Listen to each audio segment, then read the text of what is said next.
بسم الله الرحمن الرحيم. الحمد لله رب العالمين، والصلاة والسلام على سيد المرسلين وعلى آله وأصحابه ومن تبعهم بإحسان إلى يوم الدين. أما بعد، أعوذ بالله من الشيطان الرجيم. بسم الله الرحمن الرحيم. واتبع سبيل من أناب إلي ثم إلي مرجعكم فأنبئكم بما كنتم تعملون. سامعین کرام، آج کی گفتگو کا موضوع ہے خانقاہیں ضرور قائم کریں۔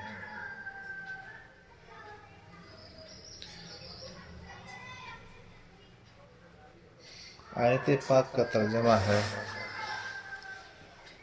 اور اے نبی آپ اتباع کیجئے،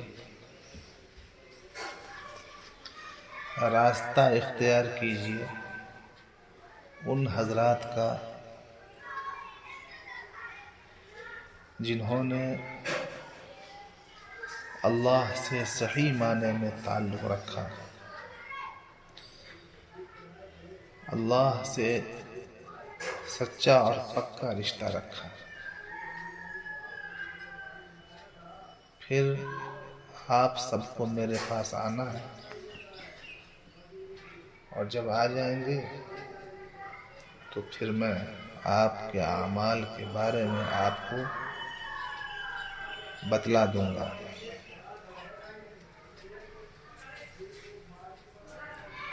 سامعین کرام، آپ حضرات کو یہ تعجب ہوتا ہوگا کہ میں کیا کہہ رہا ہوں۔ میں جو کچھ کہہ رہا ہوں یہ اس دور کی شدید ضرورت اور اہم دینی تقاضوں میں سے ایک نہایت ہی اہم تقاضا ہے، اس لیے کہ اس وقت ہر طبقہ اور ہر جماعت میں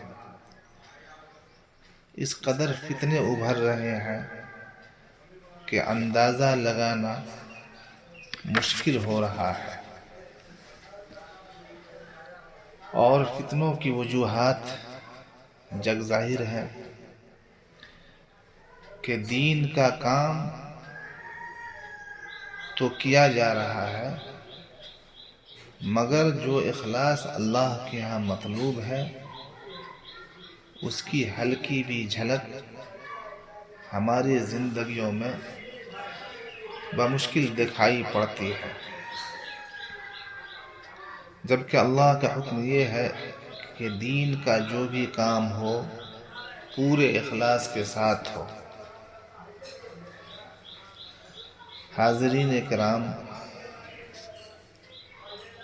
جب دین کا کام نام، شہرت، مرتبہ کے حصول اور دنیاوی جاہ و مال کی خاطر ہوگا تو شرور و فساد اور فتنوں کے دروازے کھلیں گے ہی، کام کرنے والے کا بھی اور قوم کا بھی دینی خسارہ ہوگا ہی، جو روزانہ مشاہدے میں بھی ہے۔ اسی لیے حضرت امام ربانی مولانا رشید احمد گنگوئی رحمۃ اللہ علیہ فرمایا کرتے تھے کہ اخلاص تو اہل اللہ ہی کی صحبت سے حاصل ہوگا، اور یہ سب پر آیا ہے کہ بغیر اخلاص کے کوئی عمل قابل قبول نہیں، اور جب ہمارا عمل عند اللہ مقبول نہیں ہوگا،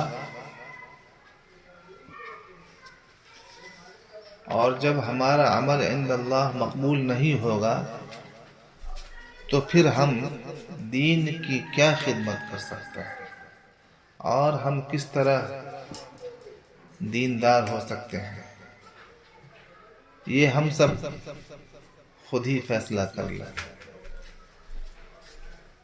انہی وجوہات کی بنا پر حضرت شیخ الحدیث مولانا زکریا رحمۃ اللہ علیہ نے آج سے 50 سال قبل اپنے ملفوظات میں یہ نصیحت بڑے درد و تڑپ اور قلبی کڑھن کے ساتھ اپنے احباب کے لیے پیش فرمائی تھی،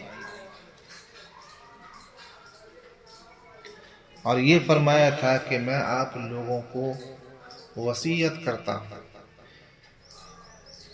یعنی حضرت کے فرمانے کا مطلب یہ ہے کہ ہدایت اور حکم کرتا ہوں کہ جگہ جگہ خانقاہیں قائم کر کے دین کے تحفظ و فروغ کا مشن جاری کریں۔ آنے والے وقت کے لیے یہ نہایت ضروری اور بنیادی طریقہ اصلاح ہوگا۔ چنانچہ شیخ الحدیث مولانا زکریا رحمۃ اللہ علیہ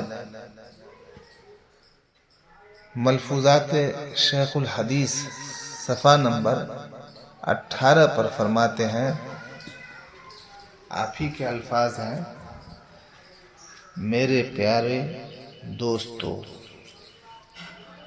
موت و حیات کا اعتبار نہیں، یاد رکھو ایک وصیت کرتا ہوں، نصیحت کرتا ہوں، وہ یہ کہ جہاں تک ہو سکے حضور اکرم صلی اللہ علیہ وسلم کی اتباع کی کوشش کرو۔ دوسری بات جو اس وقت کہنی ہے وہ یہ ہے کہ اپنی اپنی جگہ خانقاہیں اور مجالس ذکر قائم کرو، لوگوں کو اپنے پاس بٹھاؤ اور سکھاؤ، اور اس انتظار میں نہ رہو کہ کوئی خود طالب بن کر آئے، اس کی امید نہ رکھیو، نہ تعلیم میں نہ سلوک میں۔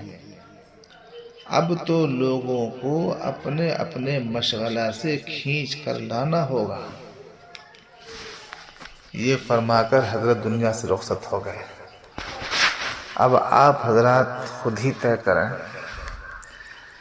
کہ حضرت کی نصیحت پر ہم لوگ کتنا عمل کر رہے ہیں، اور اگر کوئی عمل بھی تھوڑا بہت کرتا ہے تو اس کی ٹانگیں کھینچی جاتی ہیں، اعتراض و تنقید کیا جاتا ہے، اور بجائے تعاون کے مخالفت کا راستہ اپنایا جاتا ہے۔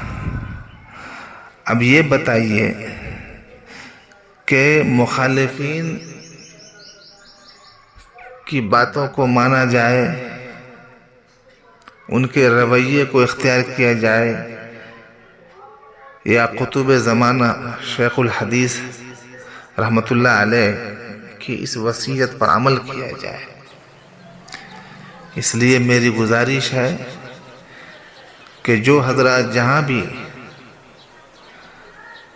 خانقاہوں کا نظام چلا رہے ہیں، پورے شرح صدر کے ساتھ، انبساط طبیعت کے ساتھ، یہ محسوس کر کے کہ حضرت شیخ الحدیث رحمۃ اللہ علیہ کا یہ حکم اور وصیت ہے، ہدایت ہے، ہمیں اس مشن کو آگے بڑھانا ہے، اور یہ اہل اللہ کا مشن ہے۔ ہمارے بزرگان دین، سلف صالحین، حضور پاک صلی اللہ علیہ وسلم اور صحابہ کرام کے نمونے تھے۔ انہوں نے حتی الامکان آپ علیہ السلام کی سنتوں کے مطابق دین خالص کو قرآن و سنت سے پوری امت کے سامنے پیش کیا۔ جو ان کے کارناموں اور کتابوں سے واضح ہے۔ اس لیے اخلاص کے ساتھ اہل اللہ سے رشتہ قائم کریں اور اللہ سے صحیح تعلق قائم کرنے کے لیے کوششیں کریں۔ اللہ تبارک و تعالی ہماری کوششوں کو قبول فرمائے، اخلاص عطا فرمائے اور اپنے دین کی ترقی کے لیے، فروغ و احیاء کے لیے تمام عالم میں زیادہ سے زیادہ کام کرنے کی توفیق عطا فرمائے۔ آمین یا رب العالمین۔ وصلی اللہ وسلم علی سیدنا محمد وعلی آلہ وصحبہ اجمعین برحمتک یا ارحم الراحمین والحمد للہ۔